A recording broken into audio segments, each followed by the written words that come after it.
America అధ్యక్షుడు Donald Trump ఆయన వైఖరి ఆయన తీసుకునేటువంటి నిర్ణయాలు ఏవైతే ఉన్నాయో అవి వివాదాస్పదంగా మారుతూ ఉన్నాయి.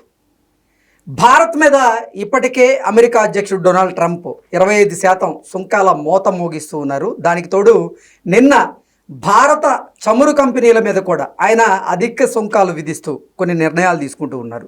దీనికి తోడు భారత్ పాకిస్తాన్ల మధ్య యుద్ధ వాతావరణాన్ని నేనే అణిచివేశాను, యుద్ధాన్ని నేనే ఆపానంటూ డొనాల్డ్ ట్రంప్ గతంలో కొన్ని వ్యాఖ్యలు చేసినటువంటి నేపథ్యంలో వైట్ హౌస్ ఇప్పుడు డొనాల్డ్ ట్రంప్కి నోబెల్ బహుమతి ఇవ్వాలని, మొత్తంగా డొనాల్డ్ ట్రంప్ 6 యుద్ధాలను ఆపారు అన్నట్లుగా ఒక ప్రకటన చేసినటువంటి నేపథ్యంలో ఈ అన్ని అంశాల మీద మనం పూర్తి స్థాయిలో విశ్లేషణ చేసుకుందాం. ప్రస్తుతం మనతో పాటున్నారు జనసేన పార్టీ రాష్ట్ర అధికార ప్రతినిధి కుసుంపూడి శ్రీనివాస్ గారు. వారితో మాట్లాడదాం. సార్ నమస్తే. సార్ నమస్తే. డొనాల్డ్ ట్రంప్కి నోబెల్ బహుమతి ఇవ్వాలంటూ వైట్ హౌస్ ఒక ప్రకటన చేసింది. ఇప్పటివరకు డొనాల్డ్ ట్రంప్ 6 యుద్ధాలను ఆపారు, అందులో ఇండియా పాకిస్తాన్ యుద్ధం కూడా ఒకటి అంటూ వాళ్ళు తెలియజేస్తున్నారు. దానికి తోడు అసలు డొనాల్డ్ ట్రంప్ అమెరికా అధ్యక్షుడిగా ఎన్నికైన తర్వాత నుంచి ఆయన తీసుకుంటున్నటువంటి నిర్ణయాల మీద, ఆయన వైఖరి మీద భిన్నాభిప్రాయాలు అయితే వ్యక్తం అవుతూ ఉన్నాయి. అసలు ఏంటి సార్, దీన్ని ఎలా చూడాలి? ట్రంప్ యొక్క మనస్తత్వం మన అందరికీ తెలిసిందే. కొంచెం దుందుడుగు మనస్తత్వం ఒకటి ఉంటుంది. బేసిక్గా అతను పొలిటీషియన్ కాదు, అతను ఒక రియల్ ఎస్టేట్ వ్యాపారి. దానికి అనుగుణంగానే అతని ఆలోచనలు విధానాలు అన్నీ ఉంటాయి. 2012లో గతంలో కూడా చెప్పాను, 2012లో ఆయన ఒక స్టేట్మెంట్ ఇచ్చాడు, ఆల్ అమెరికన్స్ ఆర్ ఇడియట్స్ అన్నాడు. మరి అదే అమెరికా సమాజం ఆయన 2 సార్లు అధ్యక్షుడిగా ఎన్నుకుంది. సరే, అమెరికాలో అతను మామూలుగా ఏమంటాడంటే అమెరికా ఫస్ట్ అంటాడు. అమెరికా ఫస్ట్ అని నినాదం అతను ఎప్పటి నుంచో ఉంది, తప్పులేదు. ఎవరైనా ఏ దేశమైనా మా దేశం ప్రధానం అనుకుంటారు. మా దేశంలో నిరుద్యోగం లేకుండా ఉండాలి, మా దేశంలో ఉన్నటువంటి వ్యక్తులుగా ముందు ఫస్ట్ ప్రయారిటీ ఉండాలని కోరుకుంటారు, తప్పులేదు. కానీ అమెరికా సమాజం ఏ విధంగా ఎదిగింది కూడా మన చరిత్ర చూసుకోవాలి. అమెరికా సమాజం స్వేచ్ఛాయుత వాతావరణం కల్పించింది ప్రపంచంలో అందరికీ. మేధస్సు ఎక్కడున్నా సరే ఆహ్వానించింది. ఆహ్వానించి వాళ్ళకి సరైన అవకాశం ఇచ్చిన మూలన ఈ రోజున అమెరికా ఆ పరిస్థితిలో ఉంది. ఎగ్జాక్ట్లీ, అది మర్చిపోయాడు ఆయన. అంటే అమెరికన్స్ ఉన్నటువంటి నైపుణ్యం వల్ల కాదు, ఇతర దేశాల్లో ఉన్న నైపుణ్యం కలిగిన వాళ్ళని అమెరికా హక్కును చేర్చుకుంది, స్వేచ్ఛాయుత వాతావరణం చేర్చుకుంది. సరే, ఈ రోజున అతను ఆ వాతావరణ వాణిజ్య ఒప్పందాల పేరుతో బయట దేశాలు మా మీద ఇన్ని సుంకాలు విధిస్తున్నాయని చెప్పేసి అని, అంటే అన్ని దేశాలు నా మీద ఆధారపడ్డాయి అని ఒక భ్రమంలో ఉన్నాడు ఆయన. భ్రమలో ఉండి ఒక్కొక్క దేశానికి ఒక రకంగా చేసుకుంటూ వచ్చాడు. దాంతోపాటు ఇప్పుడు ఏమంటాడు ఆయన, ఇప్పుడు భారత్ చమురుని రష్యా నుంచి కొనుక్కుంటున్నాయి. ఒక పక్కన రష్యా ఉక్రెయిన్ యుద్ధం జరుగుతుంది. యుక్రెయిన్ విషయంలో మీ అంతా వ్యతిరేకంగా, అదే రష్యాకి వ్యతిరేకంగా పోరాడుతుంటే మీరు అతను రష్యాకి మద్దతుగా ఉండి అక్కడ చమురు కొనుక్కుంటే ఇటువంటిది. ఈ మధ్య బ్రిక్స్ సమావేశం జరిగింది. బ్రిక్స్ కూడా ఏదో డాలర్ని తగ్గింపు చేసే విధంగా చేస్తుంది. అంటే బ్రిక్స్ గనక కరెన్సీ వచ్చింది అంటే అది డాలర్ పడిపోయేలా ఉందని కృష్ణ గారు ఇక్కడ మాట జాగ్రత్తగా అర్థం చేసుకోవాలి. రష్యా దగ్గర నుంచి చమురు కొంటున్నందుకు మనకి ట్యాక్స్ విధిస్తుంది, 25% ట్యాక్స్ ఈ రోజు నుంచి అంటుంది అమెరికా, రష్యా, ట్రంప్. అయితే యూరప్ కంట్రీస్ కూడా ఉక్రెయిన్కి మద్దతుగా రష్యాకి వ్యతిరేకంగా పోరాడుతున్నాయి.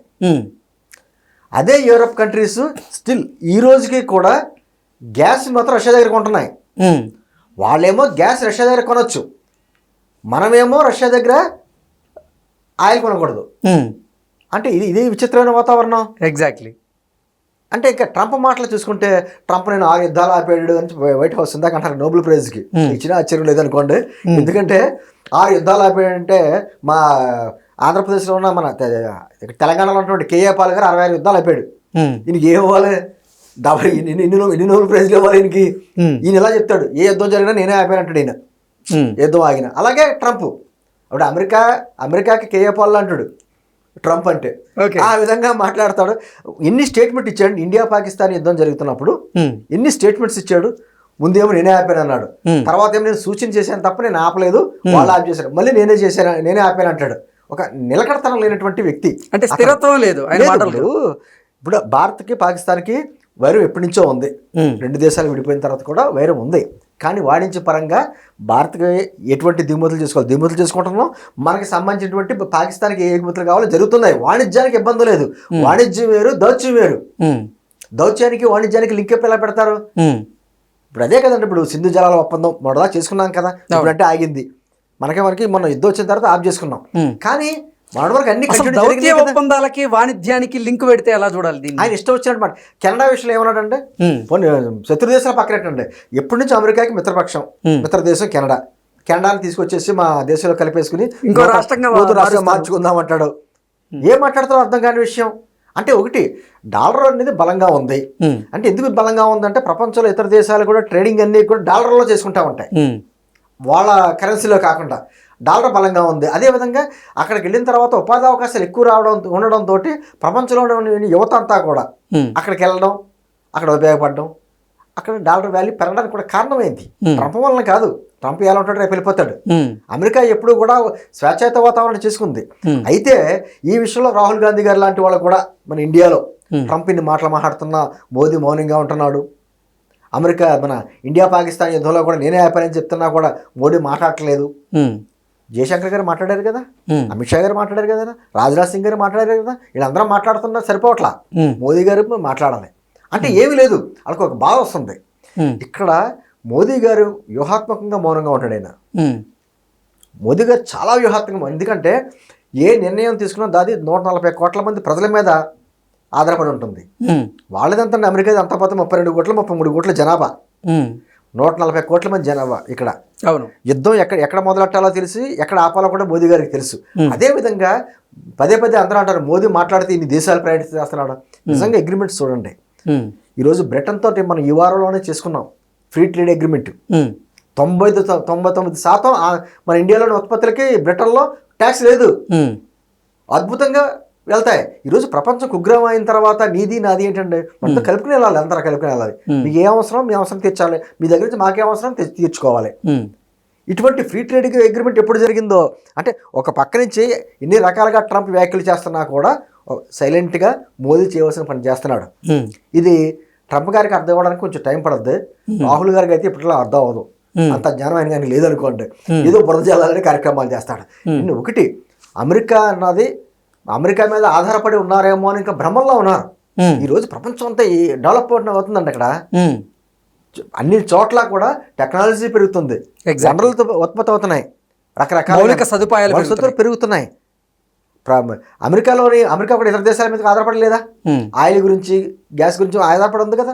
అలా అవసరాలు అన్ని దేశాలు కూడా ఇతర దేశాల మీద ఖచ్చితంగా ఏదో ఒక అంశంలో అయితే ఆధారపడి ఉన్నాయి. అంతే తప్ప నేను పెద్దనే నా డాలర్ చాలా బలంగా ఉంది, నా ఆర్థిక వ్యవస్థ బలంగా ఉంది, నా సైనిక వ్యవస్థ చాలా ఎంత ఉంది, మీరు అందరూ అణిగిమణిగా ఉండాలంటే కుదరదు. ఆ రోజులు అయిపోయినాయి. ఎవరు వాళ్ళ ఏంటంటే స్వయం ప్రతిపత్తిని వదులుకోరు అవకాశాలు లేవు. ఎవరికి వాళ్ళు ఏ దేశానికి రష్యా ఉత్పత్తులను కానీ, ఇటు ఇరాన్ ఉత్పత్తులను కానీ, ఇరాక్ ఉత్పత్తులను కానీ మీరు గనక కొన్నారు అంటే మీ మీద నేను సుంకాలు విధిస్తాను. మీరేమో గ్యాస్ కొనుక్కోవచ్చు, అదే అంటున్నాను నేను. మీరు గ్యాస్ కొనుక్కుంటున్నారు కదా, యూరప్ కంట్రీస్ అన్ని నీకు మద్దతుగా ఉన్నాయి కదా, ఆ యూరప్ కంట్రీస్ అన్ని కలిసి ఉక్రెయిన్ కి మద్దతుగా రష్యా మీద యుద్ధం చేస్తున్నాయి కదా. మీరేమో గ్యాస్ కొనుక్కుంటాం, మమ్మల్ని ఏమో ఆయిల్ కొనద్దంటారు ఏంటి?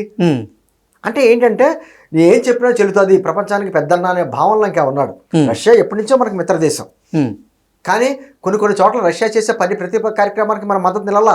అవును, రష్యా యుక్రెయిన్ యుద్ధానికి కూడా మనం ఏం చెప్పారండి ఇక్కడ ఇండియా, మీరు కూర్చుని మాట్లాడుకునే సమస్య పరిష్కరించుకోవాలి, దౌత్యపరంగా కూర్చోవాలి, చర్చల ద్వారానే సమస్య పరిష్కారం అని చెప్పాను తప్ప మనం ఎవరికి మద్దతు చెప్పలా. అవును, అంటుంది వ్యూహాత్మక మౌనం ఇది. అదేవిధంగా ఎక్కడ ఇతర దేశాలతో ఏ సంబంధ బాంధవ్యాలు పెట్టుకోవాలో విదేశాంగ విధానం అద్భుతంగా జరుగుతుంది, గతంలో ఎప్పుడు లేదు.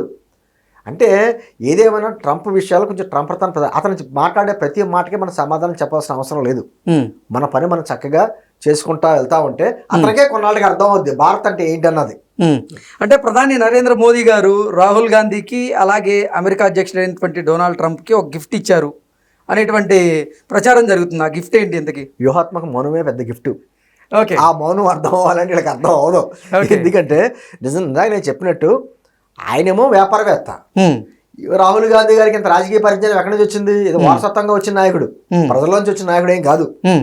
కాబట్టి ఆయనకి అర్థం చేసుకోవాలంటే కొంచెం కష్టం. ఏమనుకుంటే రాష్ట్రదూత అమ్మమ్మ గారు ఊరు వెళ్ళిపోతాడు, అంతకు మించి భారతదేశం మీద అతనికి ప్రత్యేకమైన ప్రేమలు ఏమి ఉండవు.